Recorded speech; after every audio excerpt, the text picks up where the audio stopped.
untuk kesempatan yang sudah diberikan. Selamat malam, Bel. Selamat malam, teman-teman semua. Dan tentunya sebagai umat yang percaya kepada Tuhan, sebelum presentasi dari kelompok 2 akan dimulaikan, marilah kita berdoa, dan berdoa diminta kesediaan dari Ibu Ingrid Kauna.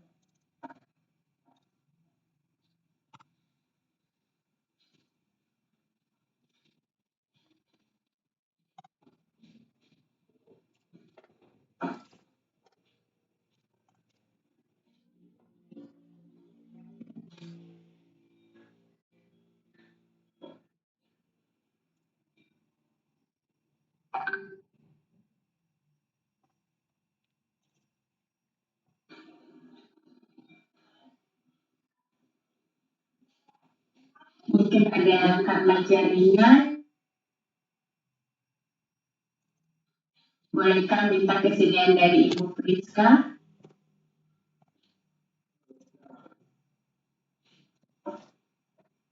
Ya, bisa, Bu. Bapak Ibu sekalian, baiklah, sebelum kita memulaikan kuliah kita pada saat ini, terlebih dahulu kita buka dengan doa dan izinkan saya berdoa menurut agama kepercayaan saya, yaitu Katolik. Mari kita berdoa.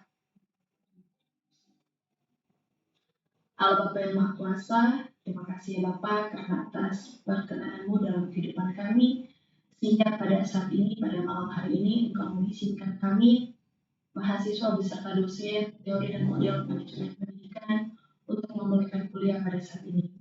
Engkau memberkati kami semua ya Bapak yang tergabung dalam Google kami untuk mengikuti perkuliahan. Engkau memberkati kami dengan hikmat kebijaksanaan atau beri kebenaran sehingga kami dapat mengikuti perkuliahan pada saat ini dengan segala baik.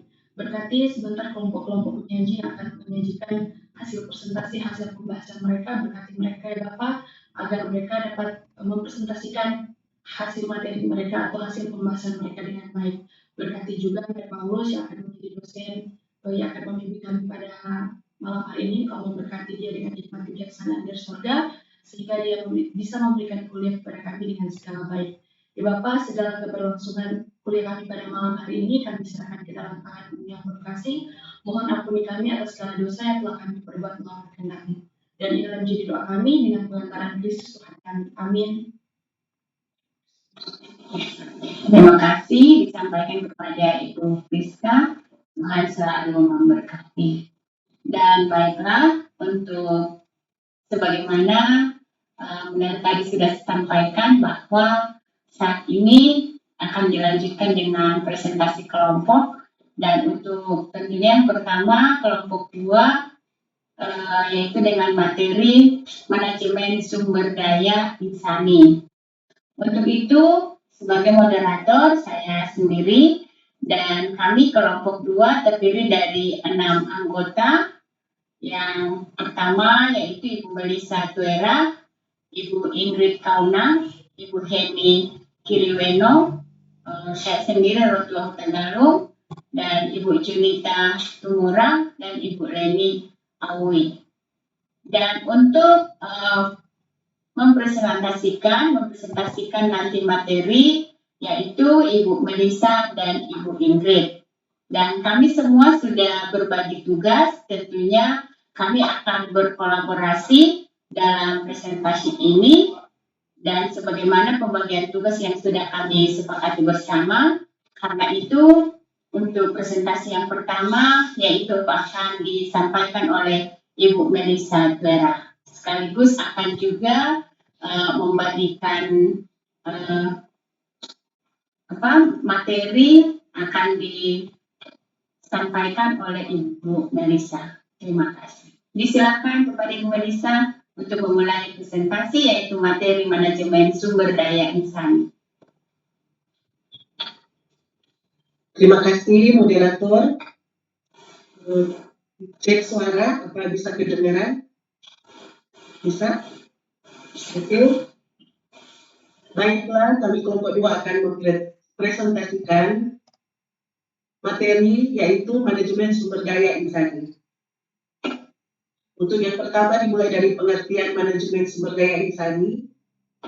Manajemen adalah proses pengorganisasian, pengaturan, pengelolaan SDM sampai dengan pengendalian agar bisa mencapai tujuan dari satu kegiatan. Sumber daya insani adalah individu yang bekerja sebagai penggerak suatu organisasi, baik institusi maupun perusahaan, dan berfungsi sebagai aset yang harus dilatih dan dikembangkan kemampuannya.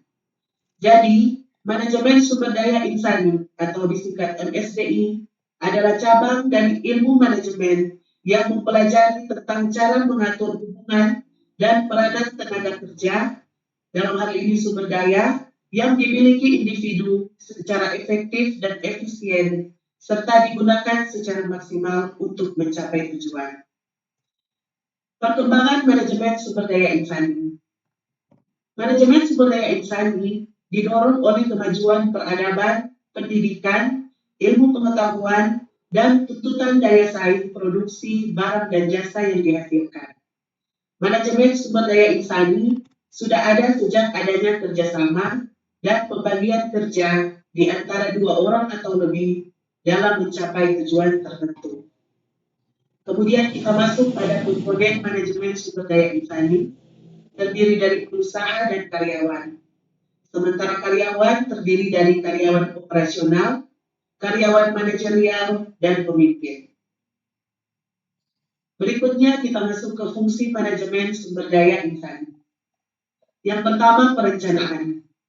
Perencanaan adalah merencanakan tenaga kerja secara efektif serta efisien agar sesuai dengan kebutuhan perusahaan dalam membantu terwujudnya tujuan. Perencanaan dilakukan dengan menetapkan program kepegawaian. Yang kedua, pengorganisasian. Pengorganisasian adalah kegiatan untuk mengorganisasi semua karyawan dengan menetapkan pembagian kerja, hubungan kerja, delegasi wewenang, integrasi dan koordinasi dalam badan organisasi. Yang ketiga, pengarahan. Pengarahan adalah kegiatan mengarahkan semua karyawan agar mau bekerja sama dan bekerja efektif serta efisien dalam membantu tercapainya tujuan perusahaan, karyawan, dan masyarakat pada umumnya. Yang keempat, pengendalian. Pengendalian adalah kegiatan mengendalikan semua karyawan agar menaati peraturan perusahaan dan bekerja sesuai dengan rencana. Yang kelima, pengadaan. Pengadaan adalah proses penarikan, seleksi, penempatan orientasi, dan induksi untuk mendapatkan karyawan yang sesuai dengan kebutuhan perusahaan.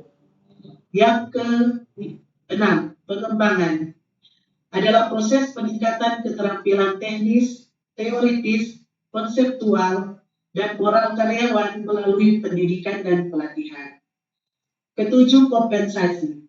Kompensasi adalah pemberian balas jasa langsung dan tidak langsung, uang atau barang kepada karyawan sebagai imbalan jasa yang diberikan kepada perusahaan. Yang kedelapan, pengintegrasian adalah kegiatan untuk mempersatukan kepentingan perusahaan dan kebutuhan karyawan agar tercipta kerjasama yang serasi dan saling menguntungkan. 9, pemeliharaan. Pemeliharaan adalah kegiatan untuk memelihara atau meningkatkan kondisi fisik, mental, dan loyalitas karyawan agar mereka tetap mau bekerja sama sampai pensiun. Yang ke-10, kedisiplinan. Kedisiplinan merupakan fungsi manajemen sumber daya insani yang paling penting dan kunci terwujudnya tujuan, karena tanpa disiplin yang baik, sulit terwujud tujuan yang maksimal. Yang terakhir, pemberhentian. Adalah putusnya hubungan kerjasama seseorang dari suatu perusahaan. Pemberhentian ini disebabkan oleh keinginan karyawan, keinginan perusahaan, kontrak kerja berakhir, pensiun, atau sebab-sebab lainnya. Kemudian tujuan pengembangan manajemen sumber daya insani.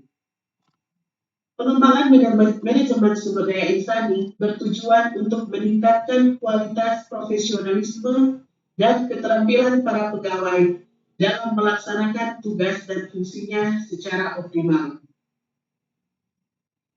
Kita masuk ke faktor sumber daya insani. Yang pertama, responsibility. Yang kedua, skill. Yang ketiga, mental effort. Yang keempat, physical effort. Yang kelima, working condition. Dan yang keenam, government rule. Kemudian, manajemen pendidikan dan kependidikan akan dipresentasikan oleh Ingrid Kauna. Silakan kembalikan ke moderator. Ya, terima kasih untuk Ibu Melissa yang sudah mempresentasikan beberapa hal tentunya sesuai dengan materi, yaitu diantaranya pengertian manajemen sumber daya insani, perkembangan manajemen sumber daya insani, dan juga komponen manajemen sumber daya insani dan juga fungsi manajemen sumber daya insani. Dan selanjutnya, demikian juga sudah dijelaskan tadi, tujuan pengembangan manajemen sumber daya insani. Dan selanjutnya, kami kelompok akan mempresentasikan untuk materi selanjutnya, yaitu manajemen pendidikan dan kependidikan yang akan dipresentasikan oleh Ibu Ingrid. Pada Ibu Ingrid, silakan. Mungkin saya akan coba share materinya.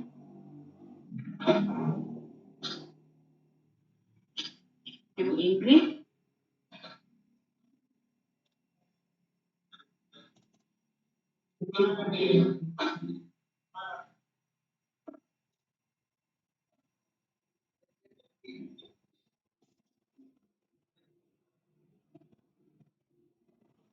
Izin moderator, masih ada kendala teknis, mungkin Ibu Ingrid bisa.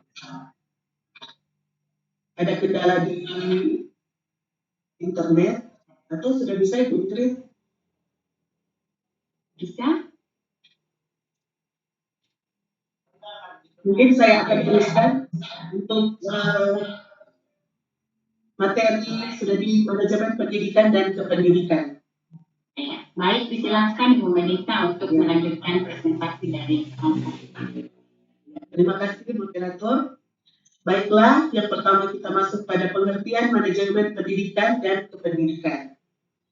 Manajemen pendidikan adalah suatu proses atau sistem organisasi dan peningkatan kemanusiaan dalam kaitannya dengan suatu sistem pendidikan. Sementara manajemen kependidikan merupakan kegiatan yang mencakup penetapan norma, standar, prosedur, pengangkatan, pembinaan, penata laksanaan, kesejahteraan, dan pemberhentian tenaga kependidikan sekolah agar dapat melaksanakan tugas dan fungsinya dalam mencapai tujuan.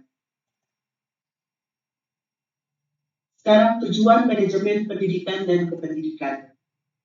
Yang pertama, memungkinkan organisasi mendapatkan dan mempertahankan tenaga kerja yang terampil, cakap, dapat dipercaya, dan memiliki motivasi tinggi.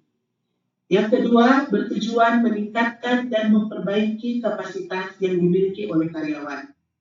Yang ketiga, mengembangkan sistem kerja dengan kinerja tinggi yang meliputi prosedur perekrutan dan seleksi yang ketat, sistem kompensasi dan insentif yang disesuaikan dengan kinerja, mengembangkan manajemen, serta aktivitas pelatihan yang terkait dengan kebutuhan organisasi dan individu.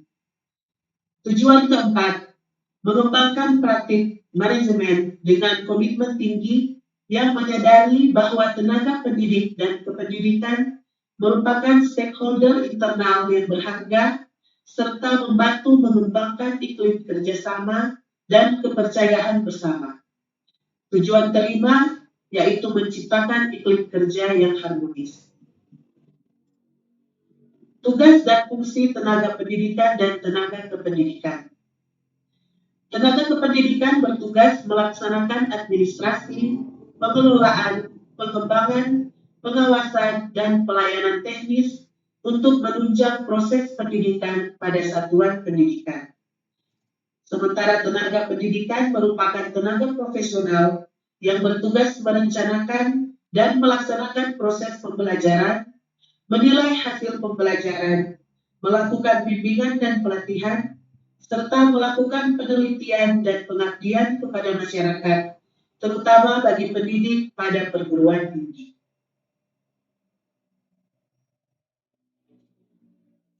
Untuk keempat, jenis-jenis tenaga pendidik, apakah sudah bisa dilanjutkan oleh Ingrid, Kauna?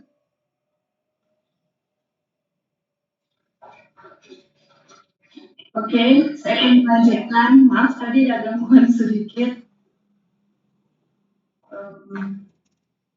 Kita ke bagian 4, jenis-jenis tenaga pendidik dan kependidikan. Tenaga kependidikan merupakan seluruh komponen yang terdapat dalam instansi atau sebuah lembaga pendidikan yang tidak hanya mencakup guru saja, melainkan keseluruhan yang berpartisipasi dalam pendidikan. Dilihat dari jabatannya, tenaga kependidikan dibedakan menjadi 3, yaitu pertama tenaga struktural, yang kedua tenaga fungsional, dan yang ketiga tenaga teknis kependidikan. Yang dimaksud dengan tenaga struktural adalah tenaga kependidikan yang menempati jabatan-jabatan eksekutif umum atau dalam hal ini pimpinan yang bertanggung jawab baik langsung maupun tidak langsung atas satuan pendidikan. Contohnya kepala sekolah, wakil kepala sekolah, dan lain-lain. Dan yang dimaksud dengan tenaga fungsional merupakan tenaga kependidikan yang menempati jabatan fungsional, yaitu jabatan di dalam pelaksanaan pekerjaannya mengandalkan keahlian akademis kependidikan.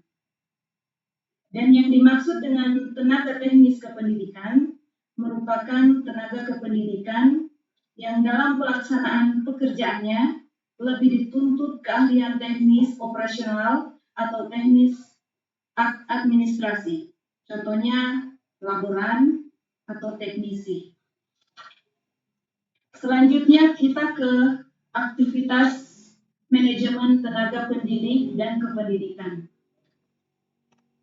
Aktivitas manajemen tenaga pendidik dan kependidikan terdiri dari perencanaan, seleksi, proses seleksi, praseleksi, seleksi proses, pasca seleksi, tujuan seleksi.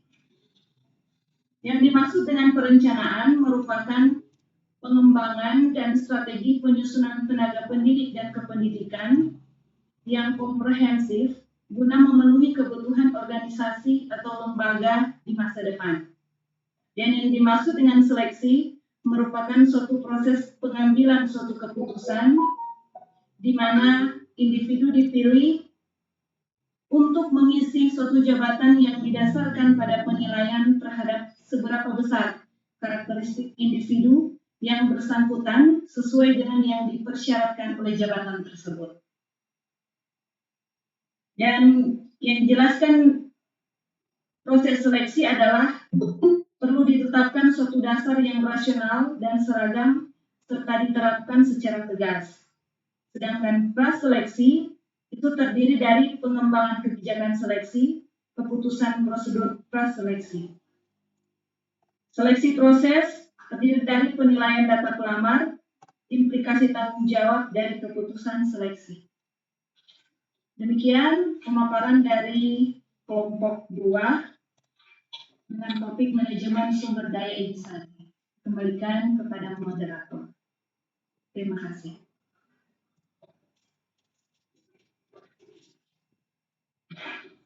Baik, terima kasih untuk Ibu Melissa dan juga Ibu Ingrid yang sudah mempresentasikan untuk materi dari kelompok 2 yaitu manajemen sumber daya insani. Tentunya kami kelompok menyadari bahwa apa yang sudah dipresentasikan membutuhkan masukan dan respon juga dari teman-teman mari kita elaborasi bersama tentang materi ini. Karena itu, disilakan ya Bapak Ibu yang akan memberikan masukan ataupun pertanyaan. Disilakan.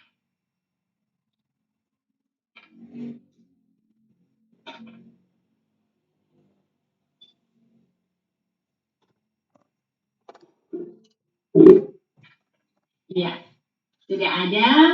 Yang pertama, Ibu Priska Liando. Ya, disilakan. Ya, terima kasih untuk kesempatannya. Seperti yang sudah dipaparkan oleh kelompok 2, yaitu tentang manajemen sumber daya insani, yang akan menjadi pertanyaan saya, menurut kelompok 2 atau menurut kelompok Anda, apakah manajemen sumber daya insani ini sangat penting? Jika iya, mengapa? Terima kasih.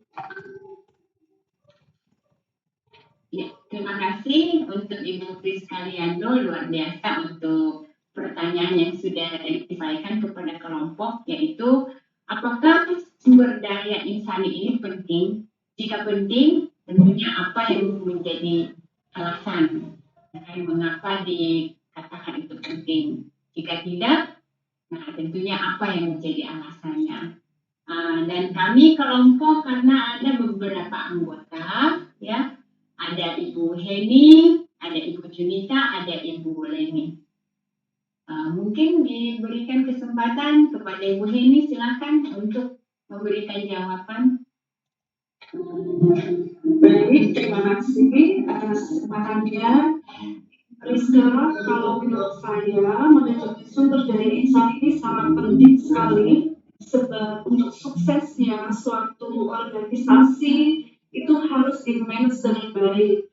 Jadi dimulai dari perencanaan, tenaga kerja, di situ ada program kepegawaian, pengorganisasian, pengarahan, pengendalian, dan sebagainya. Jadi segala sesuatu jika direncanakan dengan sangat baik, dikondisikan dengan baik, itu akan membuahkan sesuatu yang sempurna, ideal. Walaupun di kemudian hari dalam proses akan terjadi sesuatu yang mungkin yang tidak kita duga, namun jika direncanakan itu akan jauh lebih terarah, lebih baik, sehingga tujuan yang akan dicapai itu pasti akan terlaksana. Begitu menurut saya. Terima kasih Bu Rizka. Ya, terima kasih untuk Ibu Hemi, luar biasa. Jadi di mana bahwa fungsi dari manajemen sumber daya insani itu kan ada beberapa termasuk perencanaan dan seterusnya. Sebagaimana sudah dijelaskan oleh Ibu Hemi. Apakah jawaban dari kelompok 2 sudah cukup, Ibu Priska, atau masih mau perlu ditambahkan lagi? Jadi intinya bahwa sumber daya manajemen sumber daya insani itu sangat penting, ya, karena kalau tidak di manajemen tentunya tidak terorganisir atau juga mungkin tidak akan maju dalam suatu organisasi ataupun dalam suatu lembaga. Atau masih ada butuh jawaban yang lain, Ibu Priska? Cukup? Terima kasih. Dan selanjutnya ada Ibu Francisca Martina. Nanti selanjutnya ada Ibu Elci Regina. Kesempatan pertama diberikan kepada Ibu Francisca. Silakan. Ya, terima kasih kesempatan yang diberikan kepada saya, dan terima kasih untuk pemaparan materinya dan untuk pertanyaan dari saya, yaitu apa saja tantangan dari manajemen sumber daya insani dalam era digital ini dan bagaimana mengatasinya. Terima kasih. Iya, luar biasa. Menjadi tantangannya. Ya, kita semua pastinya kan adalah sebagai juga bagian dari manajemen sumber daya insani, mana kita semua adalah sudah bekerja sebagai guru, mungkin sebagai juga tenaga fungsional struktural. Tentunya pastinya ada tantangan. Karena itu untuk menjawab kami juga masih ada beberapa anggota. Ibu Junita, disilakan boleh menjawab pertanyaan dari Ibu Francisca.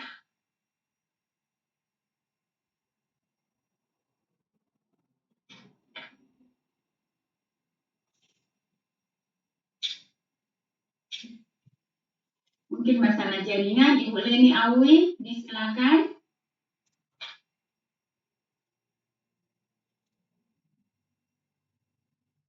Memang salah satu tantangan kalau daring ini signal. Hal yang sangat lumrah dan biasa ketika dalam daring ada gangguan-gangguan jaringan. Nah, kalau belum ada respon dari Ibu Junita dan Ibu Leni, mungkin dikembalikan kepada Ibu Melissa yang tadi sudah memaparkan materi ini. Silakan. Ya, terima kasih moderator. Mungkin tadi Pak ada gangguan jaringan di era, maksudnya tantangan di era globalisasi saat ini, Ibu Francisca. Iya. Dalam maksudnya begini Bu Melissa, kan dalam manajemen sumber daya insani yang di saat ini tentunya di era globalisasi ini tentunya ada tantangan. Kira-kira tantangannya apa dan bagaimana mengatasinya? Itu yang menjadi pertanyaan dari Ibu Francisca. Ya, terima kasih. Tentu saja dalam era globalisasi yang terutama adalah kemajuan ilmu pengetahuan dan teknologi yang saat ini sangat besar, sehingga banyak sumber daya dalam hal ini tenaga kerja yang mungkin masih kurang mampu untuk menyesuaikan dengan kemajuan iptek yang besar ini.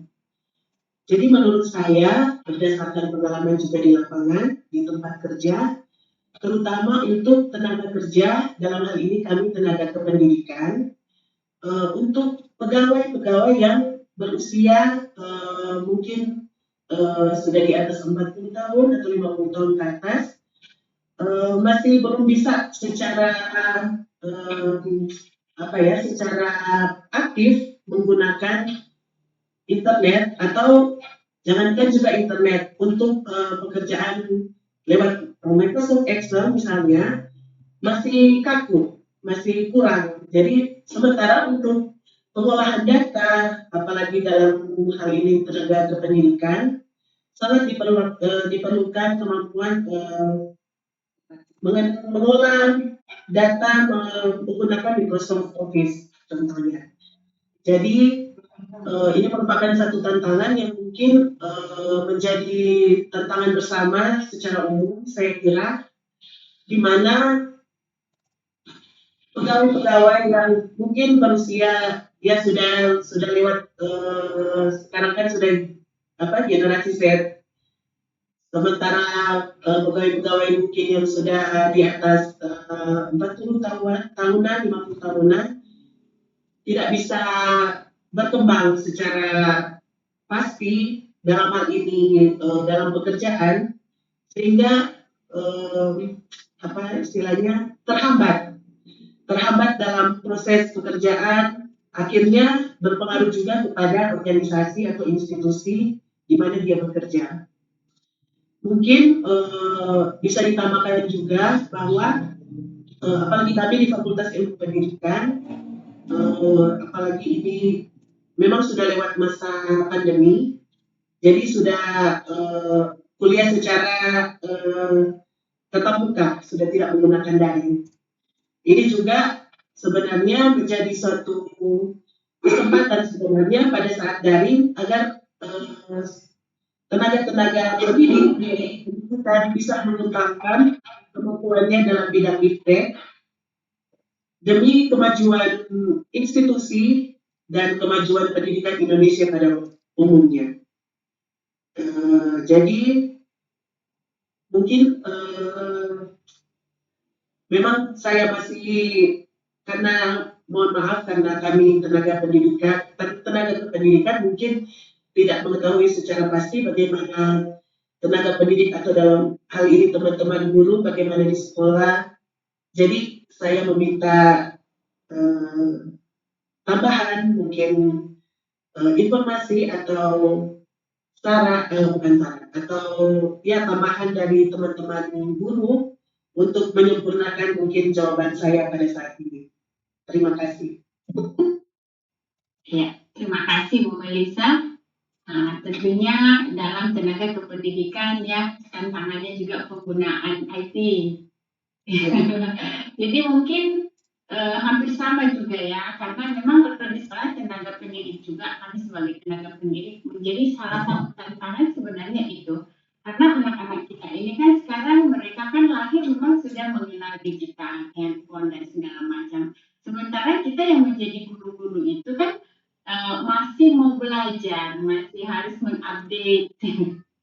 Jadi karena itu memang sebagaimana Ibu Melisa ada sampaikan tadi, itu juga salah satu tantangan bagi guru-guru yang sudah katakanlah umur 45 atau 50 tahun ke atas. Misalnya dalam pengelolaan nilai semester, kita kan menggunakan e-rapport gitu kan. Nah, jadi itu juga salah satu tantangan. Dalam juga pembuatan modul pembelajaran yang harus menyesuaikan dengan minat bakat dari anak-anak. Kadang-kadang kan masih kita terpaku dengan pembelajaran yang lama. Misalnya, hanya menggunakan media papan tulis. Sementara sekarang kita kan medianya sangat banyak. Ya kan, bahkan TikTok itu kan jadi tenaga pembelajaran dan segala macam video-video.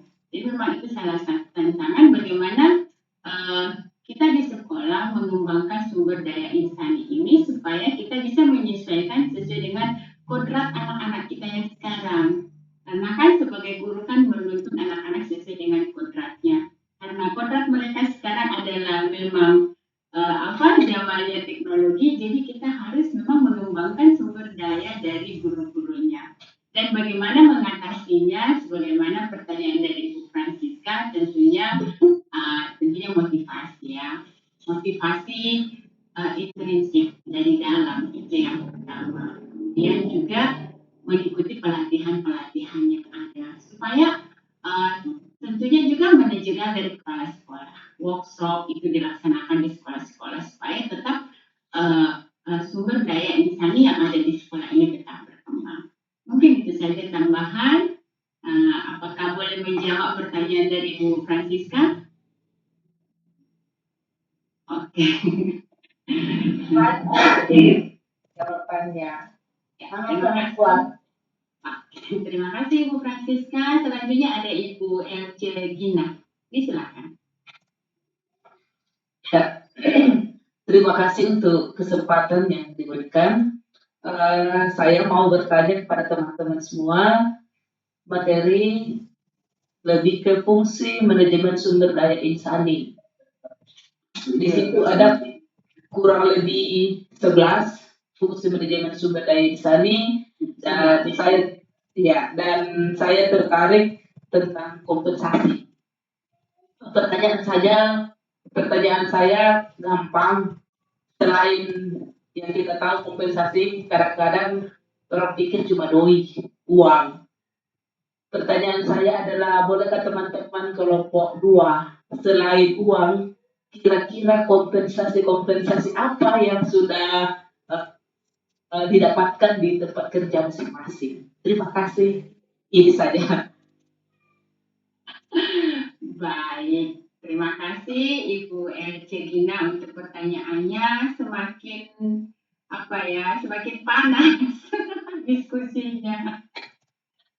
Iya ya, kalau di kependidikan berbicara tentang kompensasi, kan? Teman-teman kelompok 2 disilakan. Ibu Leni Awi sudah bergabung, mungkin tadi ada masalah jaringan. Disilakan Ibu Leni Awi. Kira-kira ini kan Ibu Elce ada tanyakan dari pengalaman masing-masing ya Bu ya. Ya kira-kira di sekolah itu atau di tempat kerja kita kompensasi apa yang mungkin sudah pernah kita terima. Nah, atau mungkin teman-teman ada mungkin yang menjadi sebagai kepala sekolah, kira-kira kompensasi apa yang diberikan kepada guru-gurunya.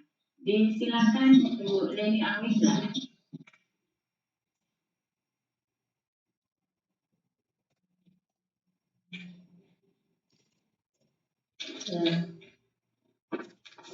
Terima kasih. Tentunya dalam dunia pendidikan ya, kalau kita sebagai guru tentu banyak menghadapi berbagai hal menyangkut pendidikan yang ada. Jadi ini berbicara tentang seperti yang pertanyaan dari Arja tadi, kompensasi apa saja yang dilakukan di sekolah yang pernah terjadi. Ibu Elja salah satunya memberikan contoh tadi masalah uang ya. Tentunya selain itu ada banyak ya yang kompensasi yang terjadi di sekolah.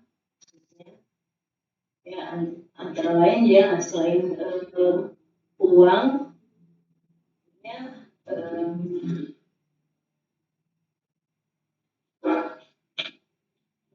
kompensasi yang diberikan tentunya berupa masukan ya yang ada dari pimpinan sekolah, bagaimana tentang hal-hal yang menyangkut pendidikan yang sebaiknya yang harus kita kerjakan di sekolah kita. Jadi sebenarnya ada banyak ya hal-hal yang harus kita lakukan terutama di bidang pendidikan ya. Bagaimana cara kita menghadapi para peserta didik yang ada. Jadi hal-hal itu yang harus kita perhatikan dalam kita menjalani tugas dan tanggung jawab kita. Pertama kita sebagai tenaga pendidik ya di sekolah yang ada. Jadi kalau misalnya ada contoh-contoh lain yang boleh teman-teman yang boleh berikan, persilakan. Kalau dari saya hanya itu.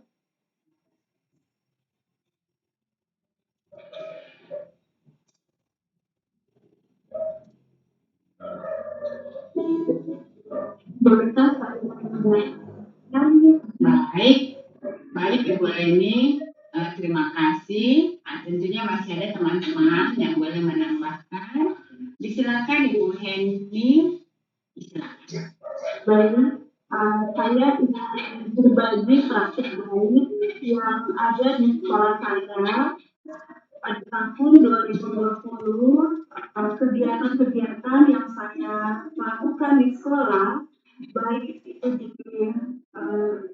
dilihat oleh orang banyak atau baik itu dipantau oleh pengawas secara langsung dan tidak, namun saya melakukannya kemudian saya itu mengemasnya di dalam berbasis data.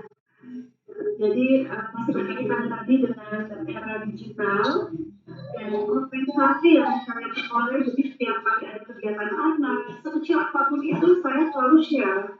Saya selalu share di FB, kemudian saya berbagi kepada teman-teman saya. Lalu pada tahun 2020 sekolah kami mendapatkan sebuah satu unit mobil Innova.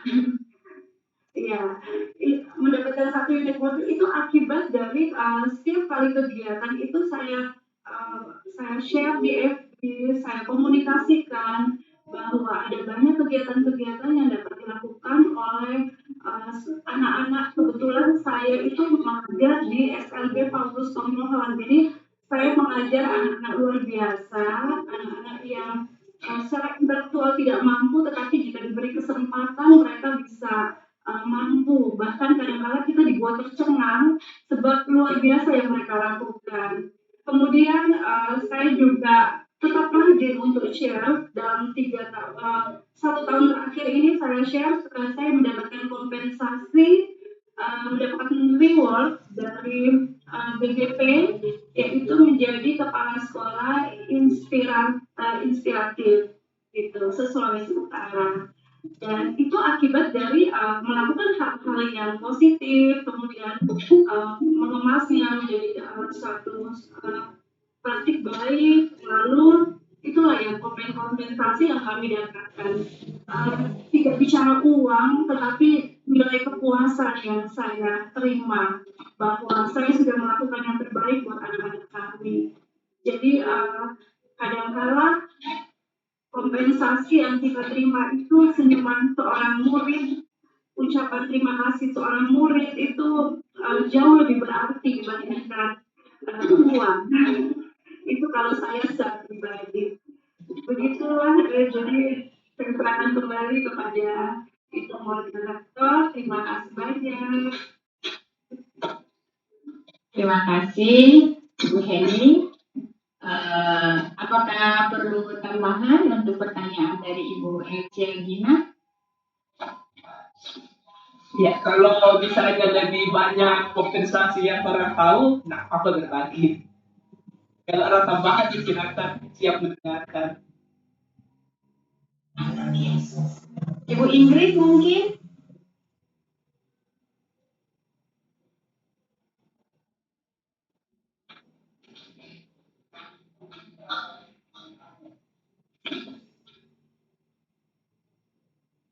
Untuk kelompok 2, teman-teman kelompok 2.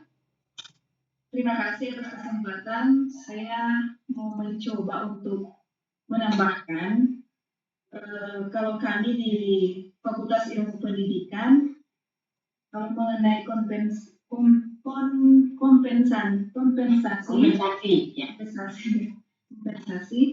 kami sebagai tenaga pendidik, kami tidak menerima berupa uang atau barang, tapi kami hanya merasa puas apabila yang kami lakukan pelayanan terhadap khususnya tenaga pendidik, dalam hal ini dosen, itu semuanya berhasil, kami merasa puas. Tanpa kami mengharapkan pemberian berupa balas jasa langsung atau balas jasa tidak langsung.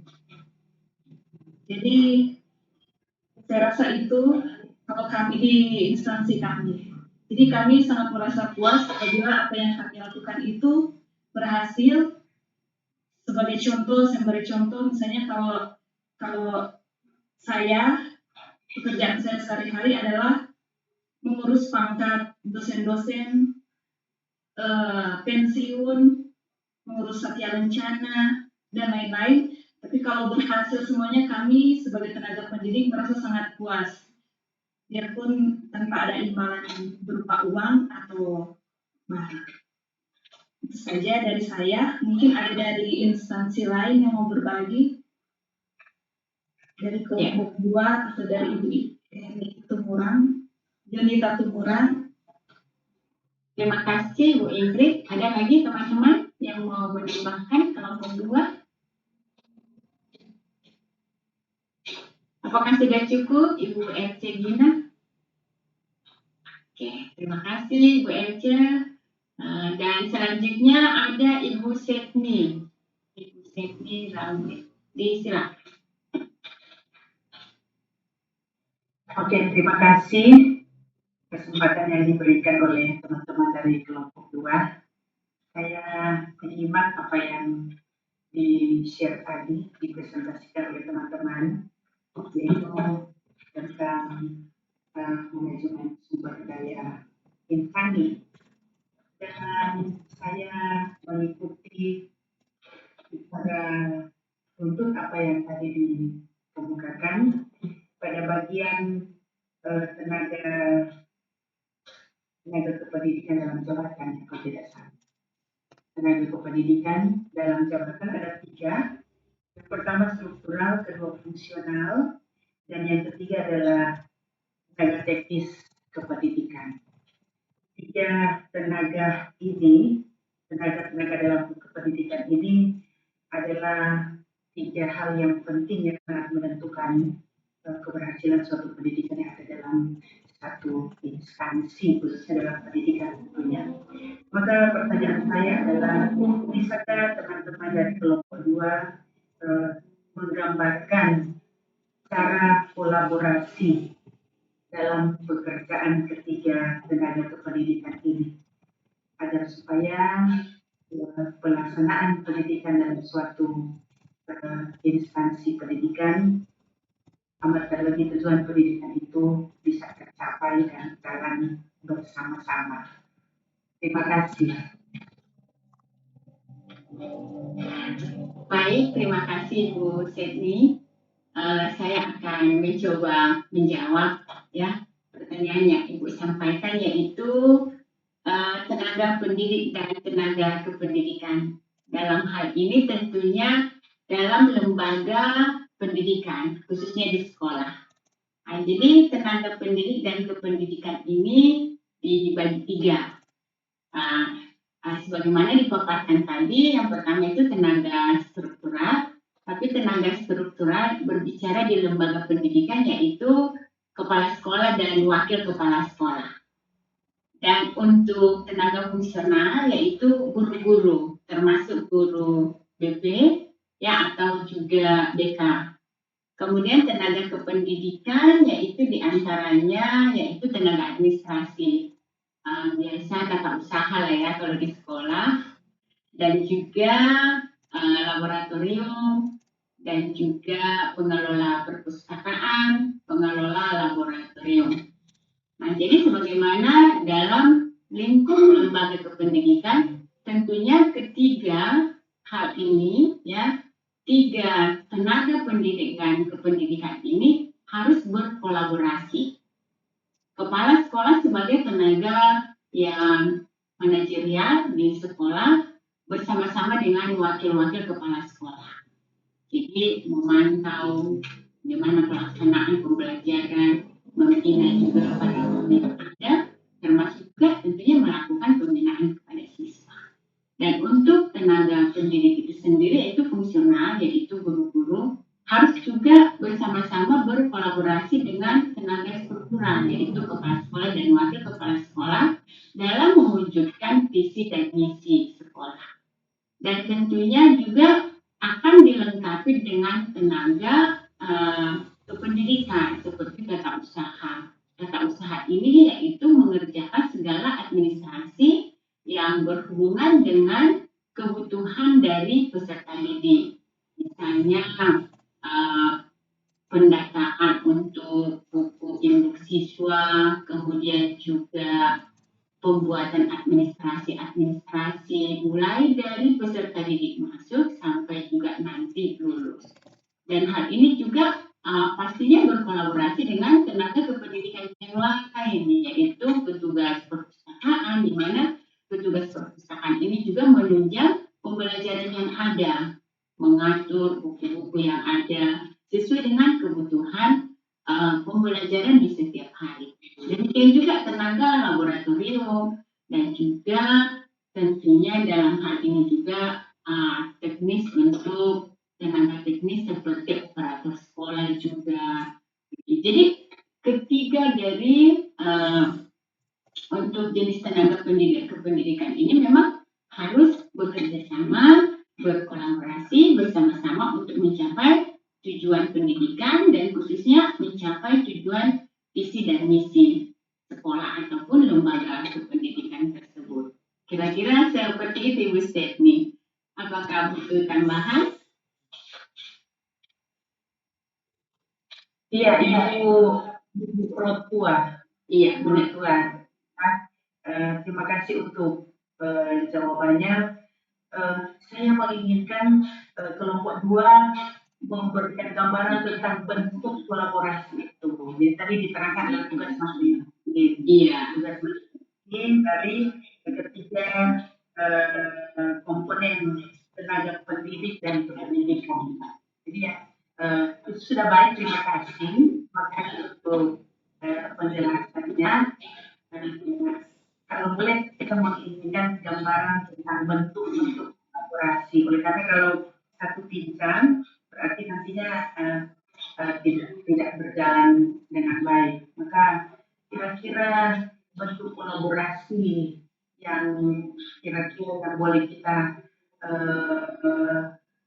gambarkan agar supaya itu pun boleh mengambil makna dari diskusi ini.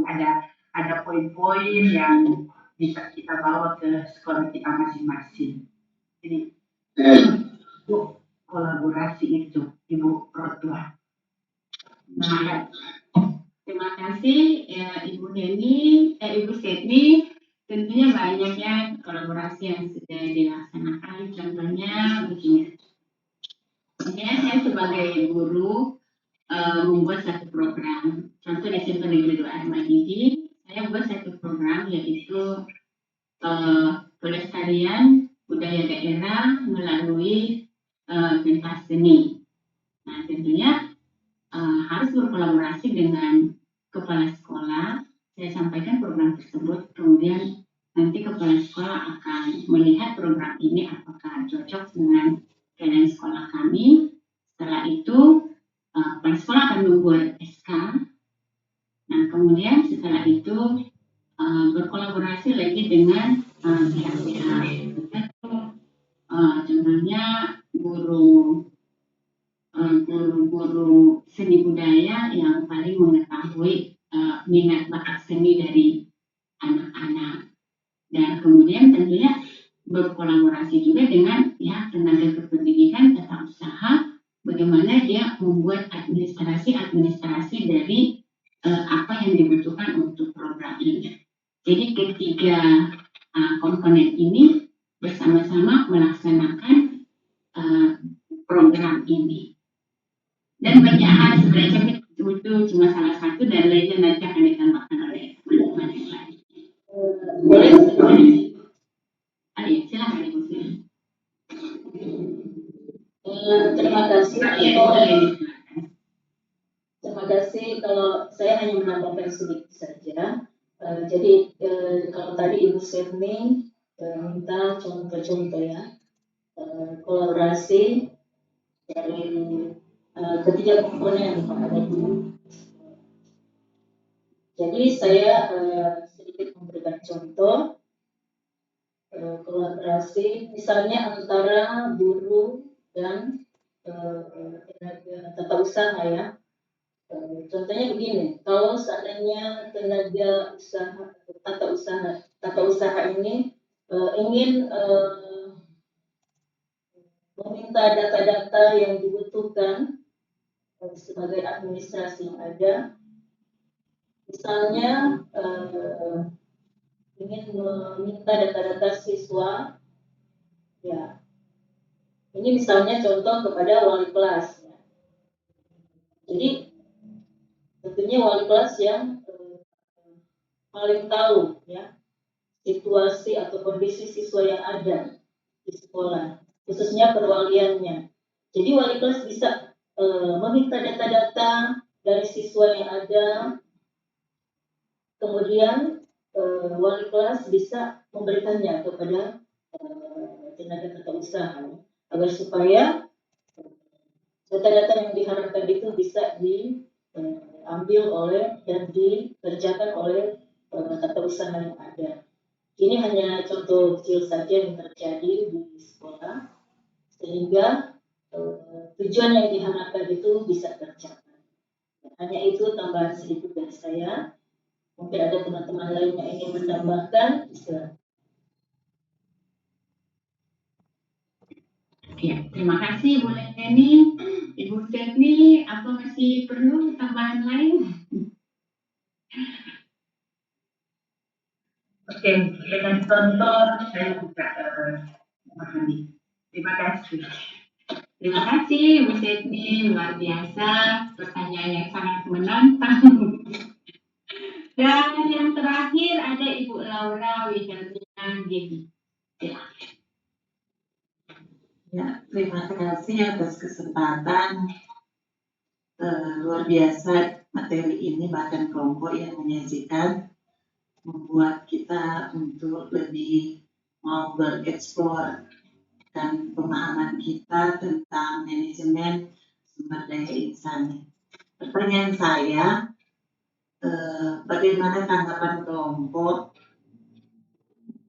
terhadap tantangan yang realitas sekarang ini, apalagi kita pegawai daerah, ketika diperhadapkan dengan penempatan tenaga kerja, tenaga pendidik atau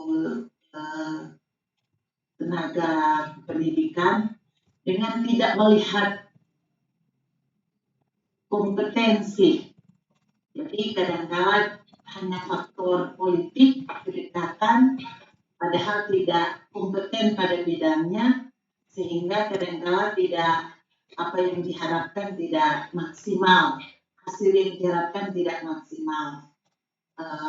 Yang penting sebenarnya kan yang diharapkan penempatan tenaga dilihat dari kompetensi profesional, bukan dari sisi politik. Bagaimana tanggapan kelompok melihat hal ini? Makasih. Iya, terima kasih Bu Laura Sumampo, luar biasa. Ini tentunya menjadi satu hal yang bukan tabu lagi ya Bu ya. Mungkin kita semua bisa melihat bagaimana realitas sekarang ya.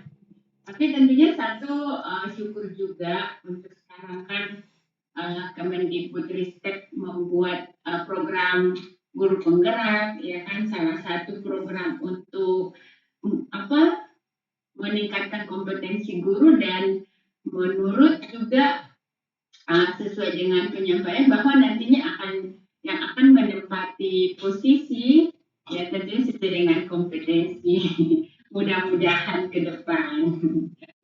Tapi masih belum terlaksana, memang kelihatan belum seluruhnya terlaksana. Masih seperti Bu Laura sampaikan, adanya kedekatan dan faktor politik. Nah, bagaimana kelompok 2 melihat realita yang ada, bagaimana tanggapannya? Silakan. Ada Ibu Ingrid, ada Ibu Melisa, Ibu Leni, Ibu Junita, Ibu Heni juga, silakan. Mungkin Ibu Ingrid lebih dulu, silakan bagaimana melihat hal ini.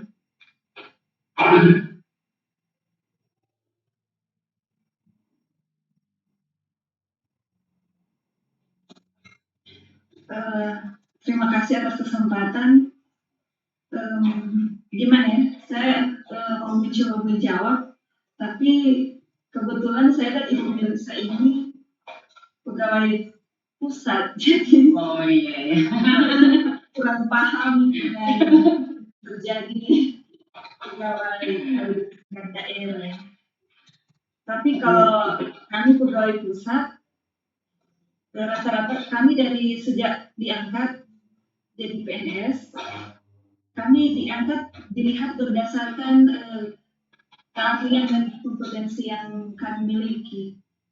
Jadi tidak ada yang bilang berdasar politik lah atau apa. Rata-rata kami sejak saya diangkat dari tahun 2010, dan Ibu Melisa juga lebih dahulu 2009, kami dilihat berdasarkan keahlian. Kalau kami dari tenaga pusat, PNS pusat. Tapi kalau dari PNS daerah kami kurang paham. Siapa tahu ada teman-teman kelompok 2 PNS daerah.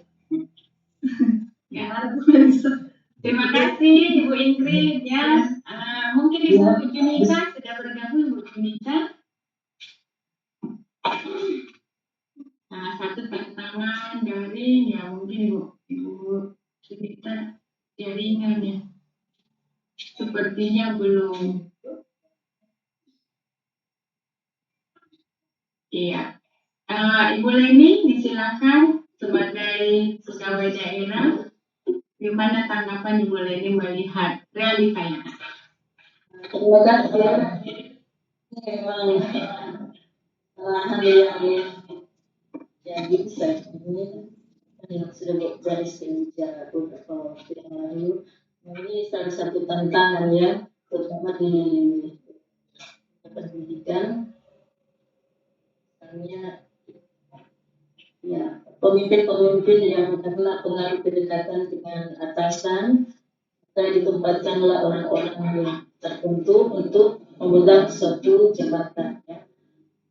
Juga memang beberapa yang terjadi karena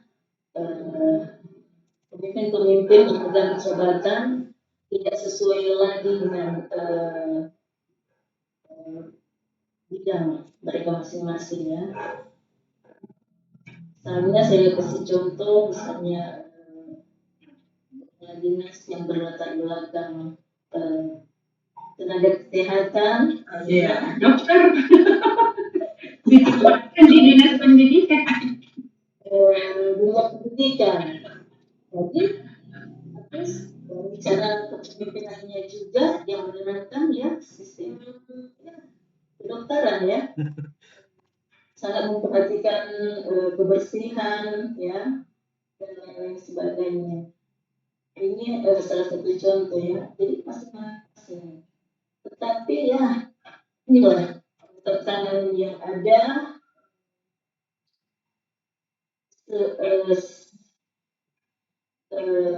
Saya melihat bahwa sebenarnya pemerintah itu sudah berupaya keras untuk bagaimana ya usaha-usaha yang dilakukan mereka agar supaya benar-benar ini dunia pendidikan ini benar-benar lebih maju lagi ya. Ya antara lain seperti yang Ibu Rotua katakan tadi, salah satunya adalah dengan mengadakan program bergerak ya. Itu sudah sangat baik. Program dari pemerintah ini memang sangat luar biasa ya. Karena dengan demikian ini bisa salah satu yang menjadi salah satu cara ya supaya benar-benar dunia pendidikan ini benar-benar lebih baik lagi ke depannya. Jadi itulah kalau berbicara memang hubungan dengan kedekatan dengan pemerintah itu ya itu bukan punya kita ya. Tapi kita ini kan hanya sharing saja kan. Habis saja dalam pengalaman yang ada sebagai untuk menambah wawasan kita ya untuk apa yang tidak pendidikan supaya lebih baik lagi kita lebih bertanggung jawab lagi kita terhadap tugas dan kerja. Terima kasih. Terima kasih Bu Leni. Boleh Ibu Laura? Ya, terima kasih. Saya setuju dengan apa yang Ibu Leni, ada kalimat yang Ibu Leni sampaikan tadi, bahwa bagaimana kita harus terus mengembangkan diri.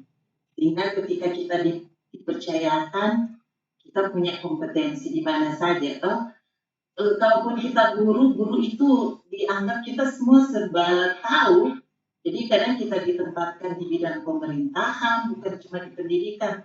Tapi kalau kita punya kompetensi yang berhubungan dengan itu, maka kita tidak akan ragu-ragu untuk memiliki jabatan itu.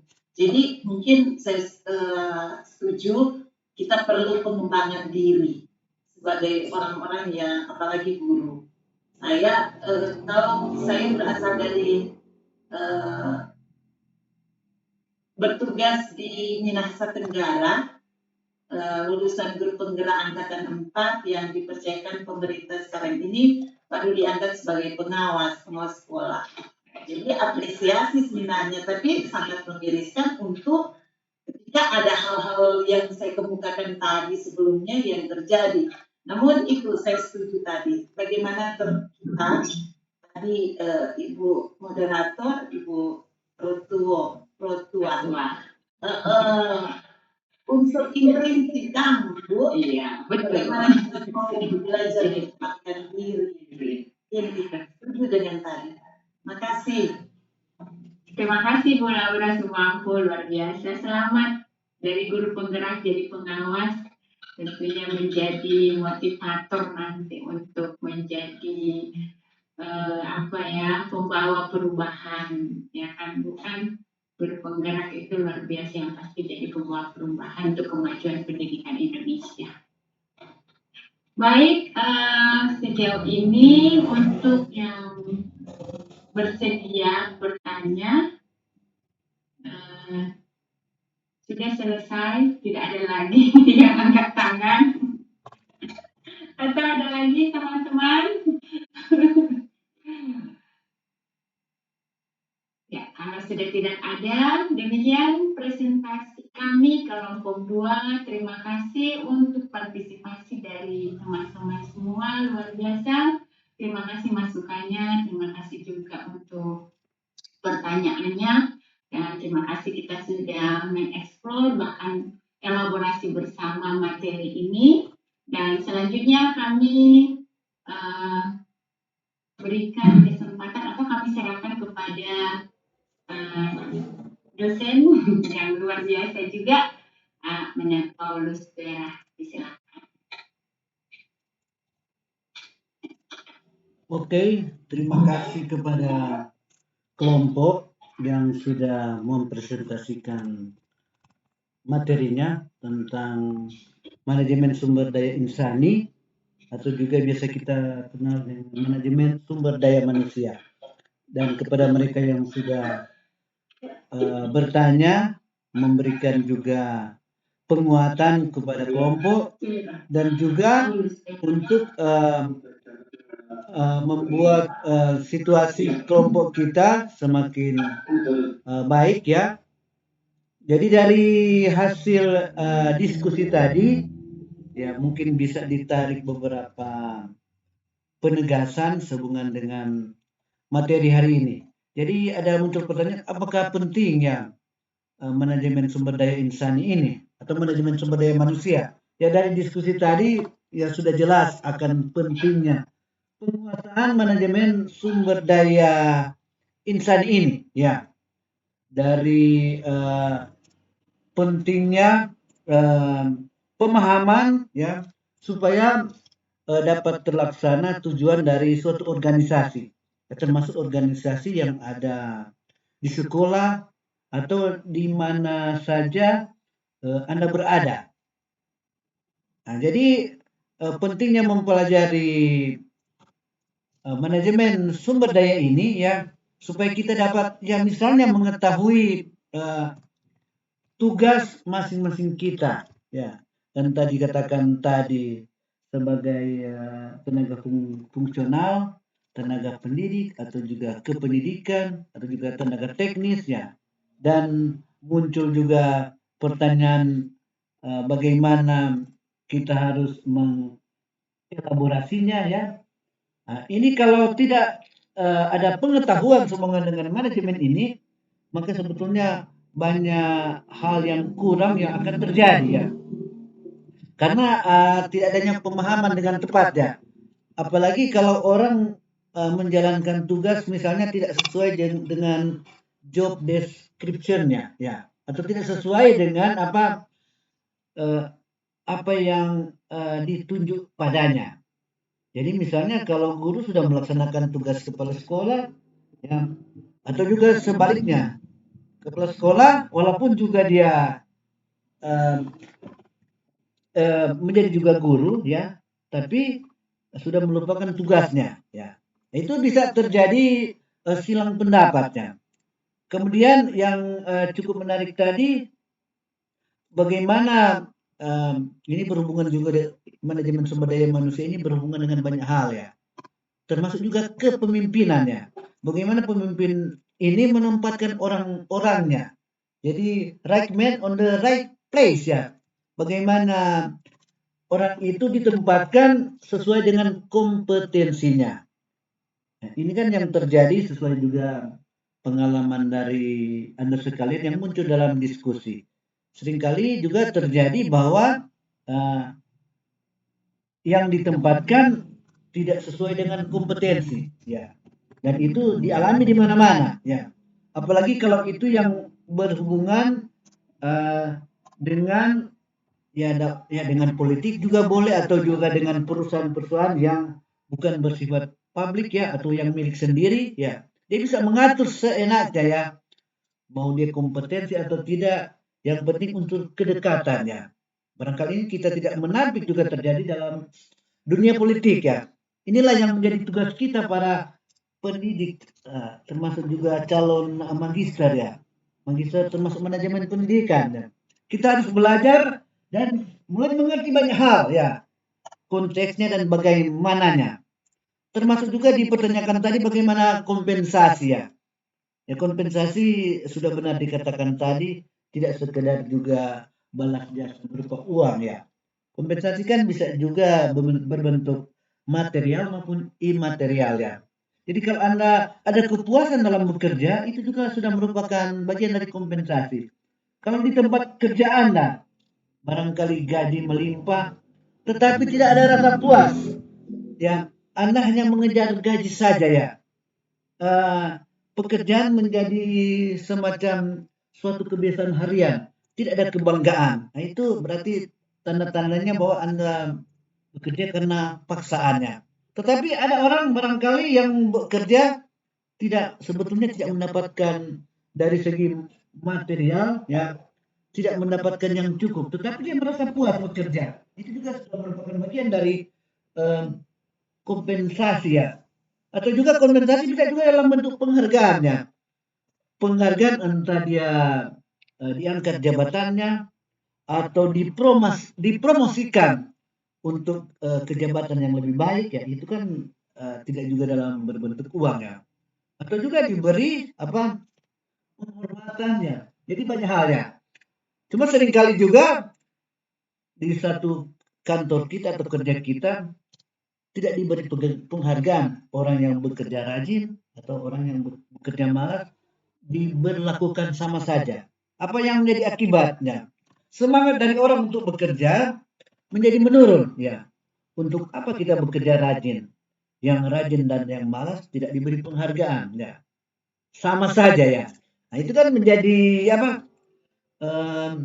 tanda tanya ya. Jadi kita harus sebagai pemimpin, entah kepala sekolah, entah kepala dinas ya, entah apapun namanya, kita harus memperhatikan manajemen sumber daya insan ini atau sumber daya manusia, supaya kita bisa mengatur manusianya ya, mengatur kerjanya, merencanakan pengorganisasiannya, termasuk yang ada di mana saja, di mana Anda berada. Bagaimana kita mengatur supaya bisa mencapai tujuan organisasi atau tujuan atau visi misi yang diharapkan untuk kita semua. Nah, ini sudah menjawab berkaitan sebetulnya antara pertanyaan yang sudah disampaikan entah Friska Liano, sebetulnya sudah banyak jawaban yang diberikan kepadanya. Apakah penting belajar manajemen sumber daya insan ini? Ya, ini sudah kita boleh menjawab ya. Jadi kalau kita tidak mempelajari, antara lain kita tidak mengetahui kemampuan orang ya, kemampuan manusia, kompetensinya ya. Barangkali misalnya yang perlu, apalagi dalam konteks manajemen sumber daya manusia, kita untuk mengangkat seseorang ya perlunya dilakukan seleksi ya. Kemudian juga diberikan pembinaan, diberikan pelatihan, ya, diberikan juga tanggung jawab ya. Nah, ini lewat pentingnya memahami manajemen sumber daya manusia ya. Karena yang akan kita aturlah adalah manusia ya. Berbeda kita mengatur atau menempatkan mesin atau barang ya. Kalau mesin kan atau barang itu tidak mempunyai perasaannya. Tapi kalau manusia itu ada yang mudah tersinggung ya, ada yang harus dipuji-puji dahulu, ada yang jadi seringkali barangkali antara kita untuk bertemu kepala sekolah ya perlu memuji-muji dahulu ya. Walaupun keinginan saya bukan memuji ya, supaya saya misalnya bisa diizinkan diizinkan misalnya libur seminggu atau ada ya, kita perlu memuji dulu ya. Nah, itu merupakan cara atau metode ya. Tujuannya ya supaya kita diizinkan ya. Nah, bagaimana kita mengatur semuanya ini? Nah, itu kita harus belajar ya.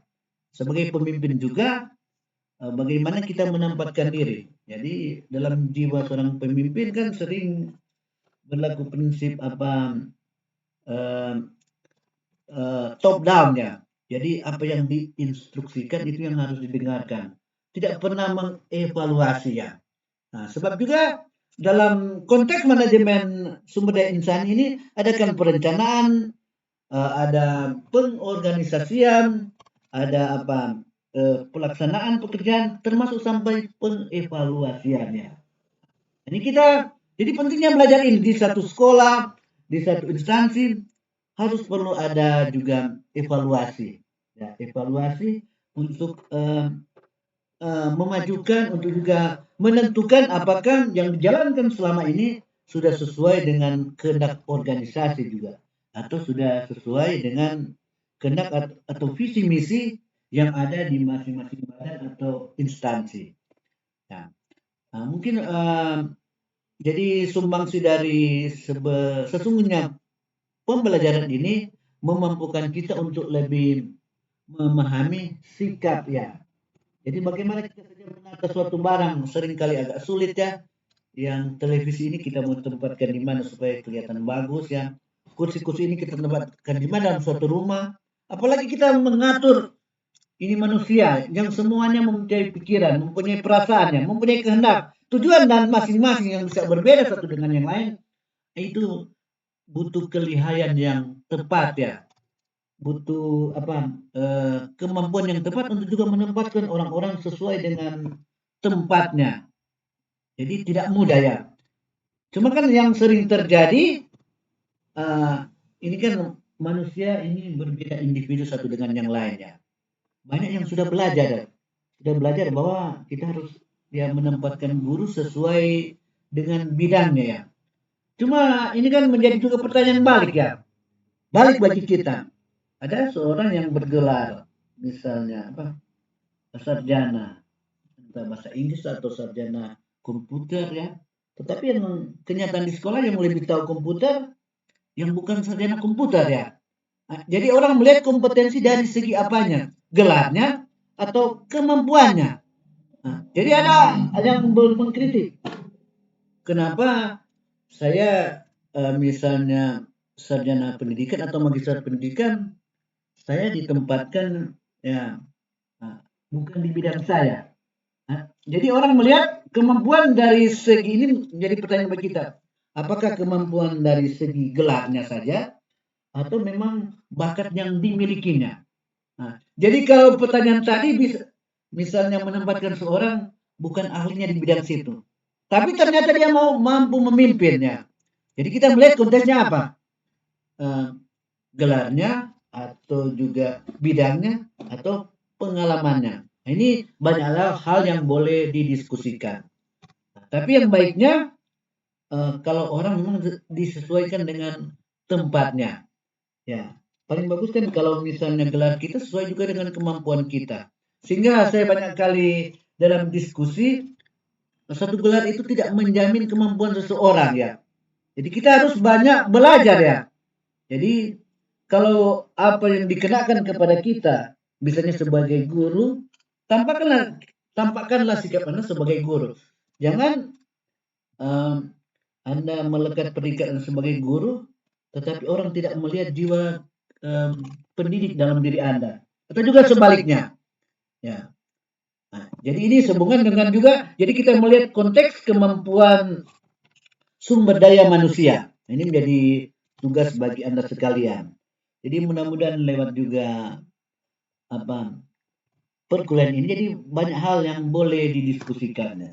Jadi manajemen sumber daya manusia memampukan kita untuk memajukan suatu organisasi lewat perencanaan sampai pada pengevaluasian supaya bisa diatur dengan baik. Jadi saya sampaikan terima kasih juga yang sudah banyak bertanya. Ya, ini sebetulnya pengalaman itu menjadi best teacher ya. Jadi pengalaman yang menjadi guru yang terbaik ya, yang boleh kita wujud nyatakan dalam kehidupan kita setiap saat. Jadi kalau saya lihat di sini ada banyak kemampuan mungkin di antara 24 orang yang hadir saat ini semua mempunyai pengalamannya sesuai dengan kerja kita masing-masing. Jadi itulah yang bisa saya tambahkan. Walaupun tidak ada jawaban yang sampai sempurna sekalipun, yang penting kita boleh memahami dampak dan aspek positif sehubungan dengan pembelajaran manajemen sumber daya manusia. Jadi kata manajemen itu sendiri ya berasal dari kata manus, itu bahasa Latin manus, kemudian agere itu melakukan. Jadi kalau dasarnya pertama hal-hal yang melakukan dengan tangan, kemudian mengolah, muncullah pengelolaan. Kemudian yang berhubungan dengan segala hal yang berhubungan dengan pengelolaan. Akhirnya masuklah pada konteks perencanaan, pengorganisasian sampai pada pengevaluasian. Jadi manusia itu perlu diatur ya. Dan paling susah mengatur ialah manusia ya. Apalagi kalau kita mau mengatur orang lain ya. Itu dibutuhkan satu konsentrasi yang tinggi. Apalagi yang kita atur tidak suka diatur. Itu menjadi pertanyaan dan permasalahannya. Ada orang yang ditempatkan tidak menerima ya. Nah, sekarang kita melihat dua hal. Kalau orang ada yang tidak menyetujui ditempatkan misalnya di satu instansi ya. Tetapi di pihak lain orang lain akan mengatakan kamu tidak taat pada pada pemimpinnya. Ya, ini kan misalnya juga contoh ya. Misalnya ASN ya. Jadi berani ditempatkan di mana saja. Di mana saja pun kendati bukan bidang saja, bukan bidang saya. Ini banyak hal yang boleh didiskusikan. Kita mau lihat dari sudut apa penempatan itu. Sudut ketaatankah atau sudut disiplin atau sudut kesesuaian bidang ya. Nah, ini menjadi sehingga diskusi ini sebetulnya boleh diperlebar lagi masing-masing orang, masing-masing kita. Oleh sebab itu pentingnya diskusi setiap saat. Jadi kita tidak sekedar belajar satu teori ke teori lainnya, tetapi bagaimana kita sebagai orang-orang yang akan menjadi calon magister ya. Jadi magister itu sebetulnya bahasa Latin artinya guru ya, atau juga orang yang menguasai. Magistrada itu artinya menguasainya.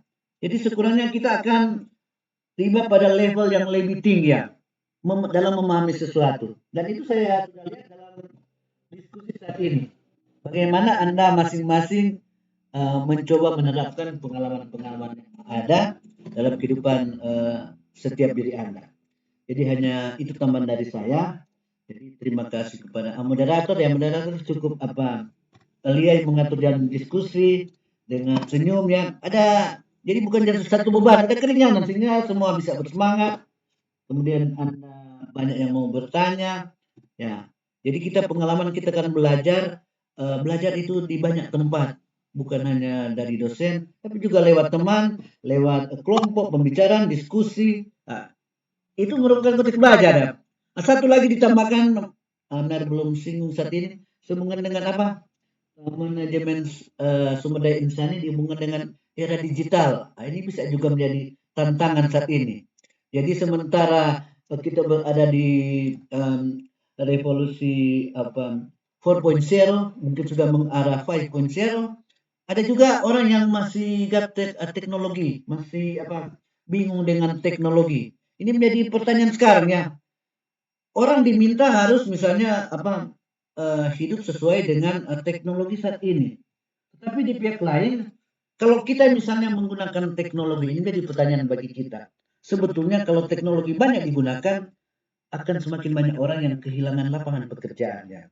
Anda bayangkan, kalau menghitung hanya pakai komputer saja semuanya, kalau misalnya menyajikan masakan sudah tinggal lewat GoFood, berarti ibu-ibu tidak perlu lagi memasak lagi, cukup dipesan, yang penting ada uang ya. Jadi banyak hal yang bisa, kalau teknologi kita harus mengikuti semuanya, barangkali ke depan tidak perlu lagi guru-guru ya. Ini kan menjadi pertanyaannya, tidak perlu semua saja bisa lewat teknologi buatan yang untuk membuat orang lebih pintar ya. Nah, jadi ini menjadi tantangannya sehubungan dengan era teknologi. Jadi Anda bayangkan saja ada orang berpikir itu teknologi itu bagus sekali ya, memudahkan banyak orang. Tetapi teknologi juga ada dampak kekurangan ya. Ya, kalau dulu misalnya orang harus belajar ya lebih barangkali langsung dilihat secara fisik. Sekarang kan orang teknologi bahkan Anda boleh menciplak secepatnya. Bahkan Anda mengetik dalam 10 menit bisa 1000 halaman. Anda kan boleh copy paste. Ya. Cuma kan ini kan kemampuan teknologi ya. Nah itu hanya 10 menit Anda bisa mengetik 1000 halaman. Benar itu. Ya. Anda cuma copy paste saja, diedit sedikit 1000 halaman bisa ada. Nah itu bahkan teknologi plagiase menciplak orang lain ya bisa memungkinkan ya. bahkan sampai pada pencuriannya, sampai pada hack ya, mencuri identitas orang karena teknologi semakin canggih. Nah, jadi bagaimana sumber daya manusia ini kita harus juga memilah-milah. Kalau dulu kan jadi ada yang juga mengatakan kenapa sekarang orang tua suka sekali belajar teknologi ya. Jadi ada dampaknya. Kita juga harus mengawasi anak-anak yang misalnya yang membiasakan dengan HP. Apakah yang jadi ada anak-anak sekarang yang barangkali tangannya sudah biasa games ya, tidak suka belajar lagi, harus HP ya. Itu mungkin pengaruhnya berbeda situasi yang lalu yang harus pembelajaran langsung ya. Jadi teknologi ada juga kekurangannya, ada juga kelebihannya. Ya, kalau dahulu komunikasi, misalnya seorang ibu ya, kalau anaknya sakit, misalnya jaraknya jauh, dia harus pergi misalnya ke Tomongan ke Manado. Kalau sekarang kan ibu tidak usah pergi, cukup mengatakan ya semoga Anda baik-baik saja lewat SMS ya. Kalau dulu kan harus dia cari orangnya. Kalau udah orang yang sakit ya semoga Anda cepat sembuh ya. Jadi karena ada informasi ya dengan cepat ya. Jadi berbeda kalau situasi yang dulu ya. Jadi cukup lewat pembelajaran banyak hal kita lewat internet ya. Secepat kilat ya. Situasi yang ada di Jakarta sekarang atau ada di dunia manapun dengan cepat lewat teknologi ya. Tetapi ada juga dampak dan kekurangannya. Jadi kalau kita menggunakan teknologi memang sama sekali, bahkan orang yang tidak tahu teknologi misalnya kita singkirkan, ya ke depan memang jadi apa yang dihitung 1.000 orang yang bisa dikerjakan oleh satu komputer ya, sehingga ke depan barangkali banyak perusahaan akan memantau para pekerja ya, manusianya dikurangi, cukup robot saja yang melayani untuk menghitung ya. Nah itu misalnya salah satu ya. Nah ini bagaimana sumber daya manusia kita mau mengatur ya supaya berjalan bersama dengan teknologi yang semakin menggampangkan, tapi juga menjadi ke depan menjadi saingan bagi manusia itu sendiri ya. Mungkin saat ini Anda berkata ya saya harus menyiapkan 1.000 pekerja di perusahaan saya, tapi ke depan barangkali hanya 5 pekerja saja ya. Anda bayangkan ya, kalau dulu misalnya kita harus mengerjakan atau memindahkan bukit ya harus 1.000 orang. Sekarang mungkin kita memindahkan cukup menggunakan 2-3 alat berat saja ya, sudah dengan mudah ya. Nah itu antara dampaknya. Jadi teknologi lewat sumber daya manusia, bagaimana kita menyikapinya ya, semakin berkembang dengan baik ya. Termasuk juga dalam dunia sekarang ya. Jadi misalnya kalau guru-guru melihat tugas anak disuruh buat makalah, dalam semalam selesai. Ternyata dia cuma ambil di internet, dia copy langsung, dia tambah-tambah sedikit ya. Kalau dulu kan Anda harus ketik ya. Ya, Anda harus ketik dan barangkali ya. Dulu untuk membuat skripsi atau laporan yang per 2 minggu, mengetik lalu mencari tip X ya. Kalau sekarang kan tidak perlu, cuma diedit saja ya. Nah, jadi itu salah satu hal tentang sumber daya manusia dan teknologi ya. Jadi teknologi juga memampukan orang ya. Kalau dulu kan misalnya guru-guru dipanggil satu persatu ya, atau pegawai. Sekarang kan lewat sidik jari saja. Akibatnya hubungan atau humanisme antar pemimpin dan jadi kehadiran kan lewat sekarang teknologi digital. Akibatnya orang tidak saling mengenal ya. Kalau dulu kan si Budi yang Ani tidak ada. Kalau sekarang kan cukup kita cek saja, pakai saja kamera atau pakai saja CCTV ya. Jadi kita melihat karena zaman sekarang sama teknologi, jadi ada kekurangan juga, ada kelebihan, ada dampaknya. Bagaimana kita mengatur merencanakannya. Jadi memang ke depan seringkali segala hal untuk sumber daya manusia, bahkan barangkali tesnya tidak perlu, cukup mengisi saja kita melihat kemampuan orang ke depan dari internet, mungkin sudah ada ke depan mungkin setiap kita sudah ada datanya ya. Nah, itu yang menjadi pemikiran kita bersama. Barangkali yang sampaikan ini sudah melebar, tapi begitulah kegunaan kita belajar. Oke, saya pikir untuk kelompok kedua nanti berikut karena ini kan sudah menunjukkan pukul hampir jam 9, jadi untuk kelompok kedua nanti waktu minggu depan ya. Sebab sudah ini masih ada pertemuan dengan untuk isu-isu kritis manajemen pendidikan. Jadi barangkali hanya itu dari saya. Jadi sebetulnya diskusi tidak pernah berhenti. Jadi belajar itu ongoing formation ya. Tidak sampai selesai saat ini. Kita tetap berkembang terus menerus. Bahkan sampai Anda magister pun Anda akan sampai pada tangga awal lagi untuk maju dan berkembang. Jadi itu demikian dari saya. Barangkali tidak menimbulkan atau juga semakin membingungkan Anda, tapi inilah kegunaan antara kita belajar manajemen sumber daya manusia. Jadi kita mengatur dan juga siap diatur dan juga siap untuk tidak ketinggalan zaman. Ya. Itu dari saya dan kita tutup ya untuk kelompok berikut karena saat ini sudah larut, nanti dilanjutkan minggu depan. Ya bisa ya. Ya. Sekarang kita tutup dengan doa. Jadi terima kasih atas partisipasi Anda sekalian ya dalam pertemuan kita saat ini. Semoga apa yang kita sudah dapatkan boleh bermanfaat. Dan tugas Anda, jadi Anda mencatatnya 1-2 poin penting atau hal-hal yang Anda anggap mendesak untuk ditulis atau juga disampaikan dalam tugas, yaitu merupakan tugas Anda sekalian. Jadi kita tutup dengan doa. Ada yang siap untuk memimpin doa? Dipersilakan. Kalau tidak akan dituju orangnya. Siapa yang siap? Ya. Atau Anggriani Sangkoy, silakan menutup dengan doa.